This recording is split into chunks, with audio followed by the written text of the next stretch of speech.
Fala pessoal, fazer aí o nosso fechamento, né, panorama aí da semana, olhando aqui, começando, né, pelo nosso Ibovespa, né, o nosso índice. Então estamos aqui na terceira, né, semana consecutiva de queda, né? Então desde o topo ali feito a gente está aí 5%, 5,5%, alguma coisa do tipo aí, corrigindo desde o topo, tá? Então o rally a gente já sabe foi ali uns 20%, alguma coisa do tipo, e estava merecendo, né, essa correção.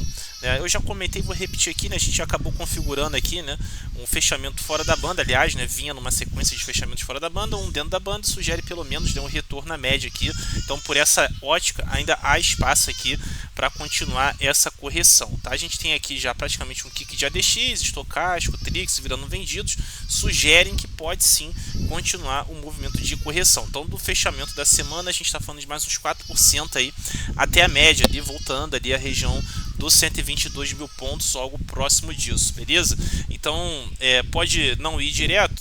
Pode não ir direto, pode fazer aqui um repique antes, alguma coisa do tipo. E isso fica mais claro aqui no diário, né? Olha só, no gráfico diário, né, você já tem aqui este movimento, né, pode fazer algo assim, tá? Fazer aqui um repique até as médias, essa faixa aqui do 130, 31, antes de seguir aqui para o 124 e talvez aquele 122 lá do semanal, tá bom? Olha aqui os indicadores nesse momento aqui no gráfico diário, né? Todos aqui estão na venda, então eles sugerem a possibilidade de continuidade. Se a continuidade vai ser direto aqui ou vai ter um repique antes, a gente vai ter que esperar aí a próxima semana, né, para ver o que acontece. Mas de todo jeito a configuração nesse momento é baixista, na minha opinião. Então os repiques agora aqui no diário, no intraday, como eu venho falando aí durante a semana, eles podem oferecer oportunidades aí de vendas, tá?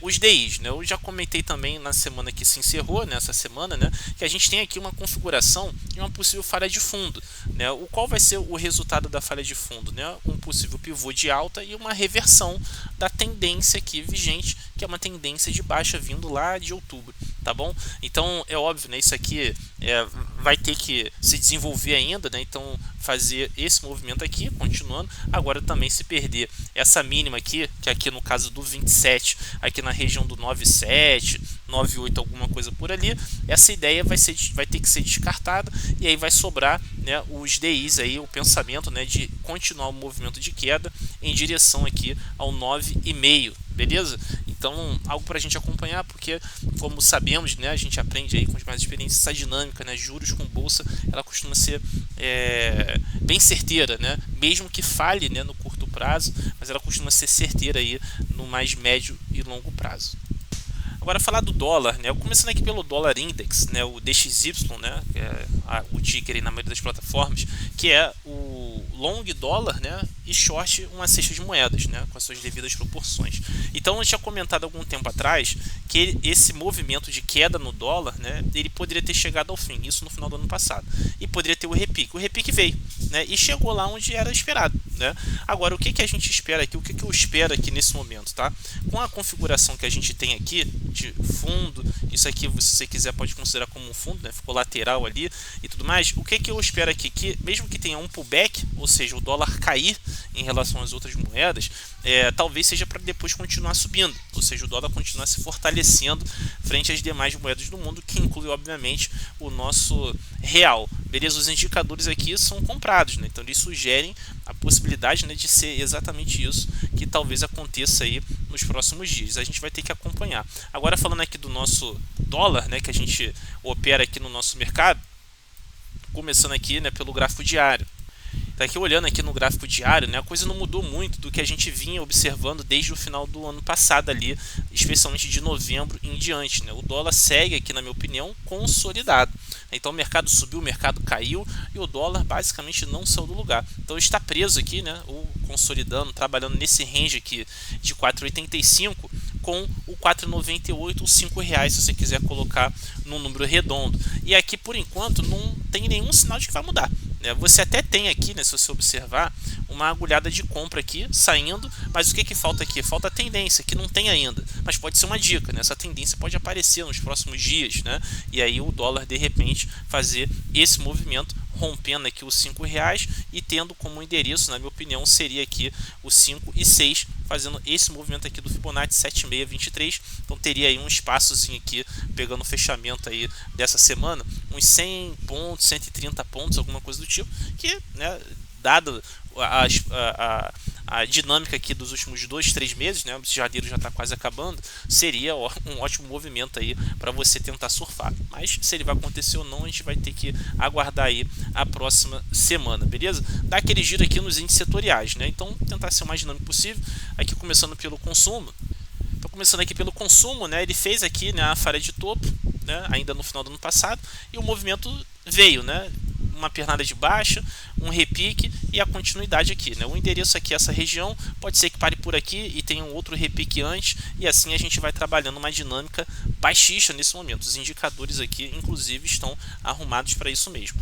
O IEX, né, do setor elétrico, fez o topo duplo, né? Então também um movimento deflagrado aqui, perdendo, né, o que seria, né, a gente pode considerar o eixo, né, da figura, tá? E o movimento está aqui se desenvolvendo. Os indicadores aí se arrumando na venda também sugerem que pode continuar caindo. Então, mesmo que a gente tenha um repique antes, tá? A gente pode sim esperar por novas quedas, tá?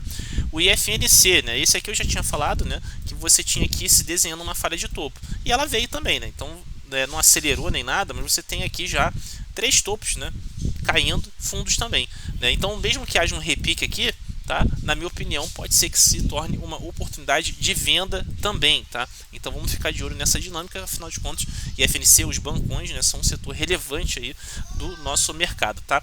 O IMAT, né, veio em linha reta, né, jaca podre aqui, né? Então assim, sem zigue-zague algum, sem dar uma dica ali como os índices anteriores, né, que teve uma falha de topo, alguma coisa do tipo, mas toda alinhada aqui para continuar caindo, né? Aqui eu espero que o repique, caso tenha, para continuar caindo. E o endereço está aqui embaixo, né? Então, do fechamento aí da semana, a gente está falando de mais uns 4-5% aí de queda para fazer. O papel de maior peso desse índice é a Vale, né, que vem caindo aí fortemente nos últimos dias aí, tá? O IMOB, né, tal qual os outros índices ali, também fez aqui a falha de topo, deflagrada aqui na perda aqui do eixo da figura, fez um movimento, fez o repique, já seguido de um outro movimento de queda, tá? Aqui nesse ponto, pode ter o repique? Pode. E aí, a mesma coisa, o repique aqui pode ser para continuar o movimento de queda depois. Os indicadores são vendidos, sugerem que essa deve ser, né, pelo menos a princípio, a expectativa até que se prove o contrário. E finalizando, o Small, né? Olha só, também fez o topo duplo, beleza? Acionado, fez o primeiro movimento de baixa, fez o repique e agora o outro movimento de queda. Aqui nesse ponto, pode ter um repique? Pode, né? Então assim, o repique aqui pode ser também oportunidade para você continuar o movimento de venda, de queda, apostando na queda, tá? Pode mudar isso aqui, pode de repente sair aqui um movimento forte aí e sair subindo e tudo bem. Mas para mim a expectativa nesse momento é essa, repique para vender, e os indicadores aqui por enquanto estão favoráveis a essa ideia, tá? Mercado lá fora, né, começando aqui pelo S&P, foi lá fazer uma nova máxima, né, inclusive uma nova máxima histórica, né? Se você olhar aqui pelo semanal, o anterior topo histórico tinha sido feito em janeiro de 2022, 4.818, hoje fez lá o 4.842, né, inclusive fechando bem pertinho da sua máxima do dia aí, né? Então o S&P segue forte. Então vamos recapitular aqui o que eu vinha falando há algum tempo atrás, né? A gente teve aqui no S&P o pullback, parou aqui na região da média, beleza? E acionou o retrade, tá? Então ele já tinha pago o seu risco. Aí chegou essa semana, parecia que a coisa podia falhar, né? Afinal de contas, o topo anterior, né, pode sim se tornar uma resistência, tá? E era o que estava aparecendo. Só que, né, o S&P se segurou por aqui e fez esse belo movimento aí, quinta e sexta-feira, rompendo os topos e descartando, pelo menos nesse momento, que vai se enroscar por aqui e sim vai continuar o movimento de alta aí, seguindo viagem para os próximos endereços, tá? Então o mercado lá fora segue firme e forte. O que é interessante notar é que mesmo nesse período aí, a gente tinha aqui essa dinâmica nos juros, né, o 10 anos, né, fazendo o seu repique, que eu já vinha comentando também, que achava bem possível com o endereço aqui no 4,25, né? Aqui também com uma configuração de falha de fundo, tá? Então você tem aqui um possível pivô de alta também acionado aqui, ó, tá? E pode continuar. Nessa sexta-feira, né, você está vendo aqui, né, um candle aí que já sugere topo, etc, né, que de repente pode por fim aí essa ideia, pelo menos a princípio, dos juros ali continuarem subindo, algo para a gente acompanhar sem sombra de dúvidas, tá? O petróleo, o Brent, né? O que a gente tem aqui, né? Mais do mesmo, né? Segue aqui consolidado, né? Então segue no mesmo range, 75 com 79, isso não mudou, tá bom? Então aqui é uma consolidação. Se você está esperando um movimento mais forte, ou vai romper aqui para cima, ou vai romper aqui embaixo, né? Tu vai ter que esperar uma coisa ou outra, né? Não tem como aqui fazer alguma coisa, fica muito difícil. O risco de retorno você pode ser estopado até dos dois lados, tá? Então tem que ter paciência aqui no momento, o petróleo aí meio que sem direção, tá? E para finalizar, a gente tem o minério, né? O futuro de Singapura, uma referência apenas, né? Saiu, né? Deixou aí para trás, né, os pontos, né, que poderiam ser de compra, beleza?